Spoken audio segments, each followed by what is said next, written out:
Hello friends, എല്ലാവർക്കും good morning. അപ്പോൾ ഇന്നത്തെ ഒരു അടിപൊളി വിശേഷത്തിലേക്ക് എല്ലാവർക്കും സ്വാഗതം. അങ്ങനെ നമ്മുടെ രേവതി ആ ഒരു ബാറിലേക്ക് ചെന്നിട്ട് ആ ഓണറോട് സംസാരിക്കുകയാണ്. ദയവ് ചെയ്ത് സാറേ, സച്ചിയേട്ടൻ കുടിച്ചിട്ടില്ല. സച്ചിയേട്ടനോ? അതാരാ? അല്ല, അന്ന് സോഷ്യൽ മീഡിയയിൽ കുറേ വീഡിയോസ് ഉണ്ടായിരുന്നില്ലേ, വൈറലായ വീഡിയോ, കുടിച്ചിട്ട് കാർ ഓടിച്ചെന്ന് പറഞ്ഞത്. അത് നിങ്ങളുടെ ഭർത്താവാണോ? കൊള്ളാം. അതെ, നിങ്ങളുടെ ഭർത്താവുകാരനായി ഈ ബാറിന് വരെ ചീത്തപ്പേരുണ്ടായി. എന്നിട്ട് നിങ്ങൾ വീണ്ടും വന്നിട്ട് സപ്പോർട്ട് ചെയ്യാൻ വേണ്ടി വന്നിരിക്കുകയാണോ? ഒരു രക്ഷയില്ല. നിങ്ങൾ പോകാനായിട്ട് നോക്കിക്കട്ടെ, ഇവിടെ വീണ്ടും പ്രശ്നം ഉണ്ടാക്കാനായിട്ട് നിൽക്കരുത്. അയ്യോ സാറേ, അതല്ല, സച്ചിയേട്ടൻ കുടിച്ചിട്ടില്ല, ഉറപ്പുള്ള കാര്യം തന്നെയാണ്. എനിക്ക് വിശ്വാസമാണ് എൻ്റെ സച്ചിയേട്ടനെ. ഇത് കേട്ട് കഴിഞ്ഞപ്പോഴേക്കും നിങ്ങൾ ഭാര്യയല്ലേ, നിങ്ങൾ അങ്ങനെയൊക്കെയല്ലേ പറയുള്ളൂ. ഇല്ല, സച്ചിയേട്ടനോട് പറഞ്ഞായിരുന്നു, ഞാൻ കുടിച്ചിട്ടില്ല എന്ന് പറഞ്ഞുകൊണ്ട് എൻ്റെ കാല് പിടിച്ച് പറഞ്ഞായിരുന്നു. അല്ലെങ്കിലും ഏതെങ്കിലും ഭർത്താക്കന്മാർ ഭാര്യയോട് സത്യം പറയോ?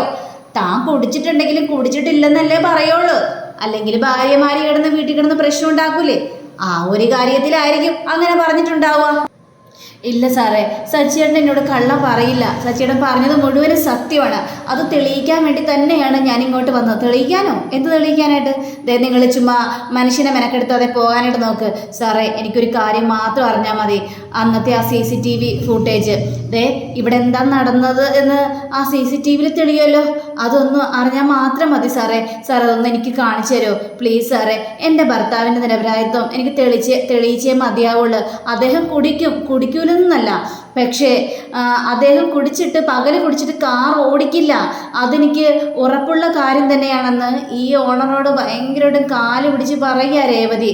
അങ്ങനെ ലാസ്റ്റ് രേവതിയുടെ ആ കരച്ചിലും പിടിച്ചിലൊക്കെ കണ്ടു കഴിഞ്ഞപ്പോഴേക്കും ഇദ്ദേഹമാണെങ്കിൽ ഒരാളെ വിളിച്ചിട്ട് അന്ന് നടന്ന സംഭവമില്ലേ, അന്ന് കുടിച്ച് കൂത്താടിയ ഒരാളുണ്ടല്ലോ, അയാളുടെ ഒരു CCTV ഫുട്ടേജ് ഒന്ന് കാണിച്ചു കൊടുത്തു ഇവർക്ക് എന്തൊക്കെയോ ഒരു ഡൗട്ട് ഉണ്ടെന്നാണ് പറയുന്നത്. ശരി, വാ മാഡം എന്നും പറഞ്ഞുകൊണ്ട് രേവതിയെ ആ ഒരു റൂമിലേക്ക് വിളിച്ചുകൊണ്ട് പോവുകയാണ്. നിങ്ങൾ അന്ന് മിനിഞ്ഞാന്ന് നടന്ന സംഭവമല്ലേ? അത് തന്നെ, ആ സംഭവം തന്നെയാണ്. ഒന്നത് കാണിക്കാവോ എന്ന് ചോദിച്ചപ്പോഴേക്കും കാണിക്കാമല്ലോ എന്ന് പറയുകയാണ്. അങ്ങനെ ആ ദിവസത്തെ ആ ഒരു ഫുട്ടേജ് ഇങ്ങനെ കാണിച്ചു കൊടുക്കുകയാണ്. ഇത് തന്നെയാണ് എൻ്റെ ഭർത്താവ് എന്ന് പറയുകയാണ്. ഇദ്ദേഹമാണല്ലേ ഭർത്താവ്? ഇദ്ദേഹം കുടിക്കുന്നില്ലല്ലോ, ഇദ്ദേഹം മദ്യം ഒഴിച്ചു കൊടുക്കുകയാണല്ലോ എന്നിങ്ങനെ പറയാം. അങ്ങനെ അവിടെ എന്ന് വെച്ചാൽ പാർട്ടിക്കാർക്ക് നമ്മുടെ സച്ചി മദ്യക്കിനെ ഒഴിച്ചു കൊടുക്കുക. അതിനുശേഷം സച്ചി വേറൊരു സ്ഥലത്തേക്ക് ഇവിടെ ഇങ്ങനെ പോയിരുന്നിട്ട് അതിൽ നിന്ന് കുറച്ച് ചിക്കൻ പീസുകൾ എടുത്ത് കഴിക്കുകയാണ്. നിങ്ങളുടെ ഭർത്താവ് കുടിക്കുന്നില്ല, നിങ്ങളുടെ ഭർത്താവ് അവിടെ നിന്ന് ചിക്കൻ പീസാണല്ലോ കഴിക്കുന്നത്. അപ്പം ഇങ്ങനെ അവരൊന്ന് പറഞ്ഞിട്ടിരിക്കുകയാണ്. അപ്പോൾ ഒരു കുപ്പി ഇങ്ങനെ പൊക്കി നോക്കുന്ന ആ ഒരു രംഗവും കാണിക്കുന്നുണ്ട്. ദൈവമേ, നിങ്ങളുടെ ഭർത്താവ് കുടിക്കുന്നേ ഇല്ല കേട്ടോ, ചുമ്മാ ആരോ പോസ്റ്റ് ചെയ്താന്ന് തോന്നുന്നു. ഇത് കണ്ടോ, ഇതിൽ ഒരു തുള്ളി പോലും അദ്ദേഹം കുടിച്ചിട്ടില്ല. ചുമ്മാ ചിക്കൻ പീസ് തിന്ന് ആ കുപ്പിയൊക്കെ ഒന്ന് പൊക്കി നോക്കുന്നത് മാത്രമേ ഉള്ളൂ. ഇത് കേട്ട് കഴിഞ്ഞപ്പോഴേക്ക് രേവതിക്ക് ആകെ സങ്കടം. ഇനി ഇതിങ്ങനെ തെളിയിക്കുന്നത്, അപ്പോൾ ആരായിരിക്കും വീഡിയോ എടുത്തിട്ടുണ്ടാവുക എന്നാണ് രേവതി ചിന്തിക്കുന്നത്. പെട്ടെന്നാണ് രേവതിയുടെ കണ്ണിൽ ആ ഒരു രംഗം കാണുന്നത്. കാരണം രേവതി പറയാണ്, സർ അത് അവിടെ ഒന്ന് പോസ് ചെയ്തിട്ടുണ്ടേ, എന്നിട്ടൊന്ന് സൂം ചെയ്ത് കാണിക്കാവോ? അവിടെ നിന്ന് ഒരാൾ വീഡിയോ എടുക്കുന്നുണ്ടല്ലോ, അതൊന്ന് ആരാണെന്ന് കാണിക്കാവോ എന്ന് ചോദിക്കാം. അപ്പോൾ ആ ഒരു വ്യക്തിയെ ഇയാൾ സൂം ചെയ്ത് കാണിച്ചു കൊടുത്തു കഴിഞ്ഞപ്പോഴേക്കും രേവതി ഞെട്ടിപ്പോയി. ഇത് ആൻ്റണി അല്ലേ എന്ന് പറയാ. എന്താ ഇവരെ നിങ്ങൾക്കറിയാവോ എന്ന് ചോദിച്ചപ്പോഴേക്കും എനിക്കറിയാം, ഇവൻ മഹാ തെമ്മാടിയാണ്, സച്ചിയേട്ടനോട് വൈരാഗ്യമുള്ളവനാണ് ആൻ്റണി, അവനാണല്ലേ അപ്പോൾ വീഡിയോ എടുത്തത്. എന്നിട്ട് ഇവൻ വീഡിയോ എടുത്തിട്ട് എഡിറ്റ് ചെയ്ത് എൻ്റെ സച്ചിയേട്ടൻ കുടിച്ചു എന്ന് സമൂഹത്തിന് മുന്നിൽ വരുത്തി തീർത്താണല്ലേ. ഇതൊന്നും സഹിക്കാനായിട്ട് പറ്റില്ല സാറേ. അപ്പോൾ ഇയാളാണല്ലേ ഇത്രയും പ്രശ്നം ഉണ്ടാക്കിയത്? അതെ, ഞങ്ങളുടെ കുടുംബത്തോട് തന്നെ ഇയാൾക്ക് ഭയങ്കര വൈരാഗ്യമുണ്ട്, അതാണ് അയാൾ ഇങ്ങനെയൊക്കെ കാണിച്ചത്. ഞാനൊരു കാര്യം പറയട്ടെ, ഈ വീഡിയോസ് മുഴുവനും എൻ്റെ ഫോണിലേക്കൊന്ന് അടക്കാവത്, ഈ നമ്പറിലേക്കൊന്ന് അടിച്ചാൽ മതി എന്നും പറഞ്ഞുകൊണ്ട് രേവതിയുടെ നമ്പറിലേക്ക് മേടിക്കുകയാണ്. രേവതി അവിടെ നിന്ന് ഇറങ്ങിയിട്ട് നമ്മുടെ ശ്രീകാന്തിൻ്റെ നമ്പറിലേക്ക് അടിച്ചും കൊടുക്കുകയാണ്. അപ്പോൾ ശ്രീകാന്തിനെ വിളിക്കുകയാണ്. എന്താ ഏട്ടത്തി എന്ന് ചോദിച്ചു കഴിഞ്ഞപ്പോഴേക്കും ശ്രീകാന്തെ, നീ എത്രയും പെട്ടെന്ന് സച്ചിയേട്ടൻ ടാക്സി വണ്ടി ഇടുന്നില്ലേ ആ സ്ഥലത്തേക്കൊന്ന് വാ. എന്തിനാ ഏട്ടത്തി? നിൻ്റെ ഫോണിലേക്ക് ഞാൻ ഒരു വീഡിയോ അയച്ചിട്ടുണ്ട്, അതല്ല അതിൽ പറയും, നീ ഏതായാലും അങ്ങോട്ട് വാ ശ്രീകാന്തെ. ശരി ഏട്ടത്തി, ഞാൻ വരാം എന്നും പറഞ്ഞുകൊണ്ട് ശ്രീകാന്ത് നേരെ സച്ചിയുടെ അടുത്തേക്ക് ചെല്ലുക. അപ്പോൾ സച്ചി ചോദിക്കണം, എന്താണ് ശ്രീകാന്ത്, നീ എന്താ ഇവിടെ നിൽക്കുന്നത്? നിനക്കെന്താ ജോലിയില്ലേ? നീ ജോലിക്ക് പോടാ. ചില കാര്യങ്ങളെല്ലാം പറയാൻ വേണ്ടിയാണ്. ഇപ്പം തന്നെ ഏട്ടത്തി വരും ഇങ്ങോട്ട്. രേവതിയോ? രേവതി എന്തിനാ ഇങ്ങോട്ട് വരുന്നത്?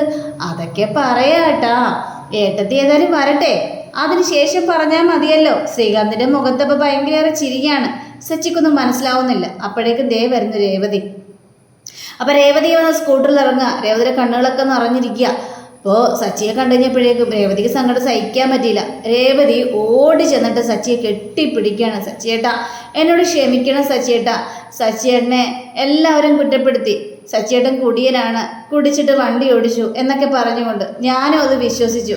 സച്ചിയേട്ടൻ എൻ്റെ അടുത്ത് കാല് പിടിക്കുന്ന രീതിയിൽ ഇപ്പോൾ സംസാരിച്ചു. ഞാൻ കുടിച്ചിട്ടില്ല രേവതി എന്നും പറഞ്ഞുകൊണ്ട്. പക്ഷേ അപ്പോഴും ഞാൻ സച്ചിയേട്ടനെ വിശ്വസിച്ചില്ല. എല്ലാവരുടെയും കൂടെ നിന്ന് സച്ചിയേട്ടനെ ഞാൻ സംശയിച്ചു. സച്ചിയേട്ടാ, എന്നോട് ക്ഷമിക്കണം സച്ചിയേട്ടാ, എന്നോട് ക്ഷമിക്കണം എന്നൊക്കെ ഇങ്ങനെ പറയാം. ഇത് കേട്ട് കഴിഞ്ഞപ്പോഴേക്കും സച്ചിക്കും സങ്കടം തോന്നി. സച്ചിയേട്ടൻ എത്ര പ്രാവശ്യം എന്നോട് പറഞ്ഞല്ലേ, എന്നിട്ട് പോലും ഞാൻ വിശ്വസിച്ചില്ലല്ലോ സച്ചിയേട്ടാ. എനിക്കറിയാം സച്ചിയേട്ടൻ കുടിക്കില്ല എന്ന്. പക്ഷേ എന്നിട്ടും ഒരു നിമിഷമെങ്കിലും ഞാൻ സച്ചിയേട്ടനെ അവിശ്വസിച്ചു. എന്നോട് ക്ഷമിക്കണം എന്ന് പറഞ്ഞ് വീണ്ടും വീണ്ടും ഇങ്ങനെ പറയാം. അപ്പോൾ ശ്രീകാന്തും പറയാണ്, സച്ചിയേട്ടാ എന്നോട് ക്ഷമിക്കണം. ഞാനും പറഞ്ഞില്ലേ സച്ചിയേട്ടൻ ഒരു കുടിയനാണെന്ന്. അതുകൊണ്ട് ഇപ്പോൾ എൻ്റെ തെറ്റുകളെല്ലാം എനിക്ക് മനസ്സിലായിരിക്കുകയാണ്. അപ്പം നമ്മുടെ സച്ചി പറയാ, ഇപ്പം എല്ലാവർക്കും ബോധ്യമായല്ലേ? ഞാൻ കുറേ പ്രാവശ്യം പറഞ്ഞില്ലായിരുന്നു നിങ്ങളോട് ഞാൻ കുടിക്കില്ല എന്ന്. എൻ്റെ അച്ഛൻ വരെ എന്നെ സംശയിച്ചില്ലേ? എല്ലാവരും എന്നെ തെറ്റിദ്ധരിച്ചില്ലേ? രേവതി, നീയെങ്കിലും എന്നെ വിശ്വസിക്കുമെന്നാണ് ഞാൻ വിചാരിച്ചത്. പക്ഷെ നീയും വിശ്വസിച്ചില്ല. അപ്പം ഇത് കേട്ടെന്ന് നമ്മുടെ മഹേഷ് ചോദിക്കുകയാണ്, അല്ല അതൊക്കെ ഇരിക്കട്ടെ, ഞങ്ങളും കുറേ പ്രാവശ്യം പറഞ്ഞു സച്ചി കുടിക്കില്ല, ഇങ്ങനൊരു കാര്യം സച്ചി ചെയ്യില്ല, കുടിച്ചിട്ട് വണ്ടി ഓടിക്കില്ല എന്നൊക്കെ. അന്നേരമൊന്നും നിങ്ങൾ വിശ്വസിച്ചില്ല. ഇപ്പം എന്താണാവോ വിശ്വസിക്കാൻ മാത്രം ആയത്? എന്താ നിങ്ങൾക്ക് തെളിവ് കിട്ടിയത് ഇവ കുടിക്കില്ല എന്നൊക്കെ?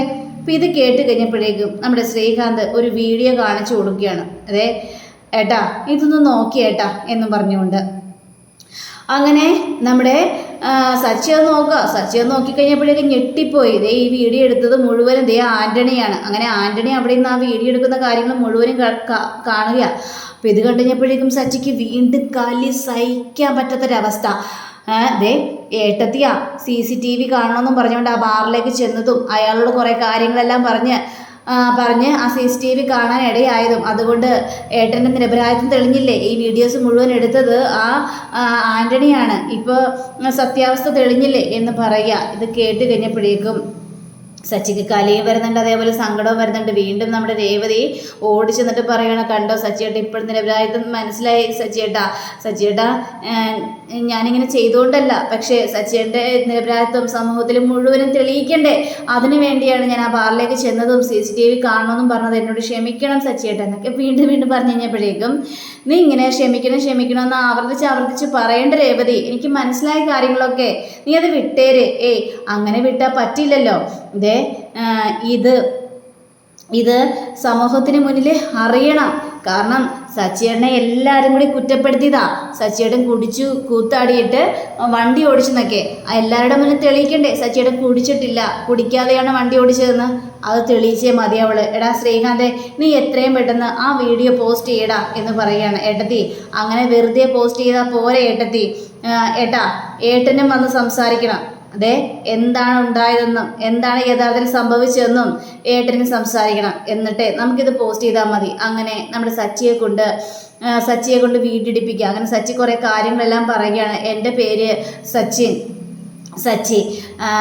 നിങ്ങൾ കുറച്ച് മുമ്പ് കുറേ വീഡിയോകളെല്ലാം വൈറലായില്ലേ, കുടിച്ച് വണ്ടി ഓടിക്കുന്ന ഒരു തെമ്മാടിയെന്ന്. അത് ഞാൻ തന്നെയാണ്. പക്ഷേ യഥാർത്ഥത്തിൽ എന്താ സംഭവിച്ചതെന്ന് ഈ വീഡിയോയിൽ കറക്റ്റായിട്ട് തന്നെയുണ്ട്. ഒരാൾ സമൂഹത്തിൽ ഒരാൾ തെറ്റുകാരനാണെന്നും പറഞ്ഞുകൊണ്ട് ഇങ്ങനെ വീഡിയോസും കുറേ കാര്യങ്ങളൊക്കെ പറയുമ്പോൾ അതിൽ എന്താണ് യഥാർത്ഥത്തിൽ സംഭവിച്ചതെന്നും കൂടി നിങ്ങൾ മനസ്സിലാക്കേണ്ടതുണ്ട്. അത് മനസ്സിലാക്കാതെ ഒരാളെ ഇങ്ങനെ കുറ്റപ്പെടുത്താനായിട്ട് പാടില്ല.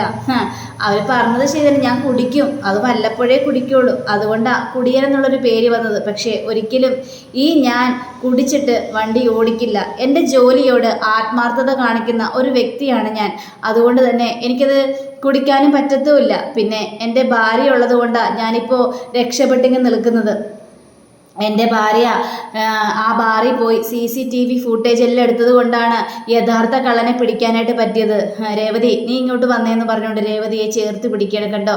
ഇതേപോലുള്ളൊരു ഭാര്യ ഉണ്ടെങ്കിൽ പിന്നെ പേടിക്കണ്ട. നമ്മളൊരു ആപത്തിൽ പെട്ട് കഴിഞ്ഞിട്ടുണ്ടെങ്കിലേ നമ്മുടെ ഭാര്യ ഓടി വരും. എനിക്ക് രേവതിയെ കിട്ടിയത് എൻ്റെ ഭാഗ്യമാണ്, ഞാൻ മുൻ ചെയ്ത പുണ്യത്തിൻ്റെ ഗുണമാണ് എന്നൊക്കെ പറഞ്ഞുകൊണ്ട് രേവതി ഇങ്ങനെ പുകഴ്ത്തി പറയുക. അതിനിടക്ക് നമ്മുടെ സച്ചി ഇങ്ങനെ കരയുന്നുണ്ട്. പിന്നെ ഭർത്താക്കന്മാർ എത്ര കുടിച്ചു വന്നാലും ഇതേപോലെ ഭാര്യമാർ നമ്മളെ സപ്പോർട്ട് ചെയ്തോളൂന്നേ. അപ്പൊ ഇത് കേട്ടുകഴിഞ്ഞപ്പോഴേക്കും സച്ചിയേട്ടാ എന്താ പറഞ്ഞത്, സച്ചിൻ എന്താ പറഞ്ഞ് കോളം നോക്കിയോ സച്ചിയേട്ടാ? അയ്യോ നിങ്ങൾ തെറ്റിദ്ധരിക്കണ്ട കേട്ടോ. ഞാൻ ആ ഉദ്ദേശത്തിലല്ല പറഞ്ഞത്. നമ്മൾ എന്താപത്തിപ്പെട്ടാലും സ്നേഹമുള്ള ഭാര്യമാർ നമ്മളെ രക്ഷിക്കാനായിട്ട് ഓടി വരുന്നു. അതായത് എൻ്റെ രേവതിയെ പോലുള്ള ഭാര്യമാർ ഇനിയെങ്കിലും ദയവ് ചെയ്ത് സോഷ്യൽ മീഡിയയിൽ ഓരോരോ വീഡിയോകൾ വരുമ്പോൾ അതിൻ്റെ സത്യാവസ്ഥ എന്താണെന്ന് അറിഞ്ഞിട്ട് വേണം മറ്റുള്ളവരെ കുറ്റപ്പെടുത്താനായിട്ട്. അങ്ങനെ എല്ലാവരും കൂടി കുറ്റപ്പെടുത്തി കഴിഞ്ഞാൽ അവരുടെ മാനസികാവസ്ഥ എന്താകുമെന്ന് നിങ്ങളും കൂടി ഇത് മനസ്സിലാക്കണം. എടാ മതിയടാ, വീഡിയോ കട്ടാക്ക് എന്നിങ്ങനെ പറയുകയാണ്. ശ്രീകാന്ത് വീഡിയോ കട്ടാക്കുകയും ചെയ്യാണ്. ഇവർ രണ്ടുപേരും വീണ്ടും വല്ലാത്തൊരു സ്നേഹപ്രകടനം കാഴ്ചവെക്കുകയാണ് അവിടെ. അപ്പോൾ ഇത് കണ്ടു കഴിഞ്ഞപ്പോഴേക്കും കൂട്ടുകാർക്കും ശ്രീകാന്തിനും ഒക്കെ സന്തോഷവും തോന്നുകയാണ്. അപ്പോൾ അങ്ങനെ കാണിച്ചുകൊണ്ടാണ് നമ്മുടെ ഇന്നത്തെ ഇവിടെ അവസാനിച്ചിരിക്കുന്നത്. അടുത്ത റിവിനെ കാത്തിരിക്കുക, സബ്സ്ക്രൈബ് ചെയ്യുക. എല്ലാവർക്കും നല്ലൊരു ദിനം ആശംസിച്ചു. നമസ്കാരം. Thank you. See again. By.